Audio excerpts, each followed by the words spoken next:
Assalamualaikum warahmatullahi wabarakatuh. Sebelumnya perkenalkan saya Raffi Hermansyah, mahasiswa Fakultas Ilmu Komunikasi. Di sini saya akan mempresentasikan hasil penelitian skripsi saya yang berjudul Pola Komunikasi Manajemen Konflik di House of Vikala dengan subjudul Studi Kasus pada Owner Muda di House of Vikala.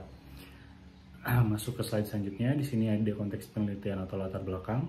Pada konteks penelitian ini saya akan membahas mengenai beberapa faktor yang dapat menyebabkan terjadinya konflik.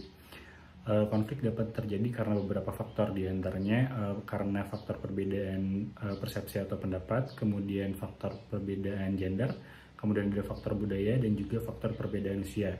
Berbicara mengenai perbedaan usia sendiri, WHO sudah mendefinisikan bahwa individual yang berusia dari 10-19 tahun dapat dikategorikan sebagai remaja, kemudian individu yang berusia dari 15-24 tahun dapat dikategorikan sebagai anak muda.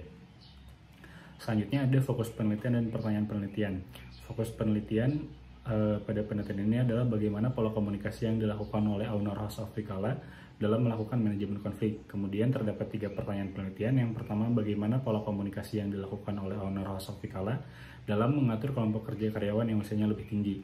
Yang kedua, bagaimana pola komunikasi yang dilakukan oleh owner House of Vikala dalam menghadapi manajemen konflik. Kemudian yang ketiga, ada apa saja faktor yang menjadi penghambat bagi owner House of Vikala dalam menghadapi manajemen konflik. Selanjutnya ada kerangka pemikiran. Pada kerangka pemikiran ini terdapat fenomena, kemudian studi kasus, lalu terdapat tujuan dari penelitian ini. Yang selanjutnya ada juga hasil dari penelitian ini. Lalu pada penelitian ini saya menggunakan teori asimilasi organisasi di dalamnya. Selanjutnya masuk ke dalam metodologi penelitian.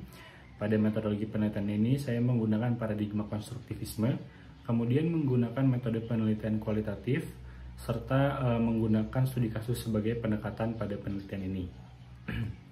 Selanjutnya ada teknik pengumpulan data. Pada teknik pengumpulan data ini terdapat beberapa tahapan. Yang pertama ada wawancara, kemudian observasi, lalu kajian pustaka, dan yang terakhir ada dokumentasi. Selanjutnya ada teknik analisis data. Pada teknik analisis data ini saya melakukan reduksi data, kemudian penyajian data, lalu yang terakhir melakukan penarikan kesimpulan.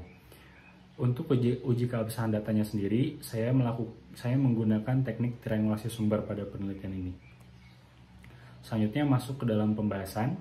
Pada pembahasan ini terdapat bagian pola komunikasi manajemen konflik di House of Vikala, yang dimana pada bagian ini terdapat owner sebagai poin paling pertama atau poin paling atas.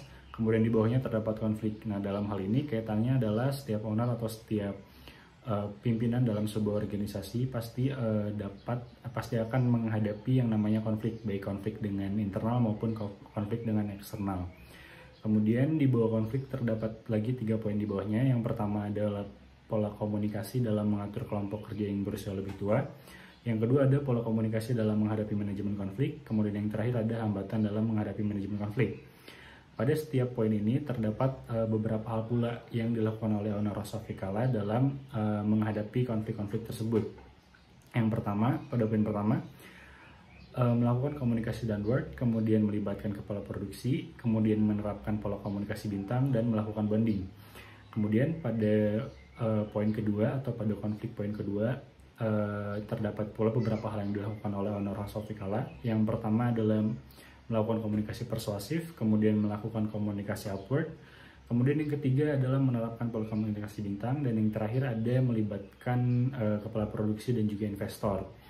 Kemudian untuk konflik yang ketiga, mengenai hambatan dalam menghadapi manajemen konflik, terdapat beberapa hal yang menjadi faktornya.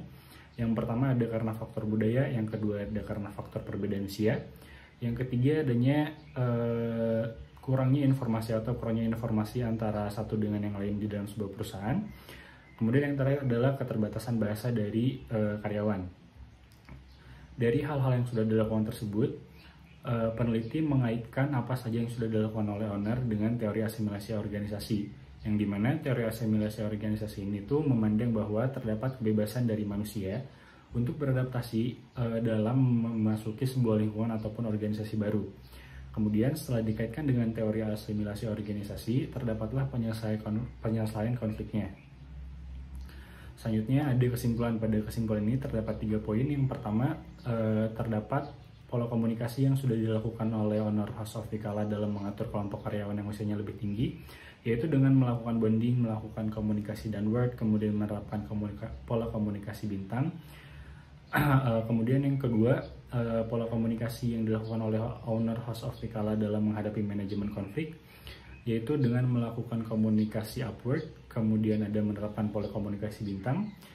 Yang ketiga, ada melibatkan investor dan juga kepala produksi. Kemudian yang terakhir adalah melakukan komunikasi persuasif. Kemudian yang ketiga, kurangnya informasi, kemudian faktor budaya, kemudian perbedaan usia, serta keterbatasan bahasa menjadi hambatan dalam menghadapi manajemen konflik di House of Vikala. Selanjutnya, ada rekomendasi atau saran. Pada rekomendasi teoritis, peneliti berharap peneliti lain dapat menggali lebih banyak informasi, baik dalam penelitian kualitatif maupun kuantitatif.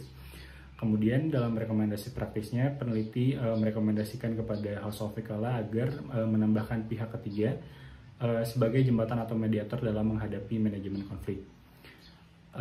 Sekian presentasi dari saya. Mohon maaf apabila terdapat banyak kekurangan dan kesalahan. Wabillahi taufiq wal hidayah. Wassalamualaikum warahmatullahi wabarakatuh.